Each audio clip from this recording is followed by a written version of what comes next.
There are 2 kinds of worshippers here.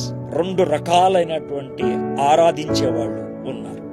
మీరు ఏ జాతి? మీరు మీకు తెలియని దానిని ఆరాధించేవారా, లేకపోతే మేము మాకు తెలిసిన దాన్ని ఆరాధించేవారా? ఏ జాతిలో ఉన్నారు? True worship versus false worship. ఎంత క్లియర్ గా ఉంది? ఇద్దరు worshippers, but there is a difference. Main difference ఏంటి తెలుసా? తెలియని దానిని, తెలిసిన దానిని. Did you get that? Truth worship కి ట్రూత్ ఎక్కడ యాడ్ అవుతుందంటే నో, తెలుసుకో, తెలియని దానిని వాళ్ళు ఆరాధించారు. They are worshipping. నేను కాదనండి. వాళ్ళ యొక్క వర్షిప్ పోస్చర్స్ చూసినా, వాళ్ళ వర్షిప్ యాటిట్యూడ్ చూసినా అమోఘం ఉంటుంది. The act of worship is good, but the object of worship is question. అది ఇక్కడ చెప్తున్నాడు.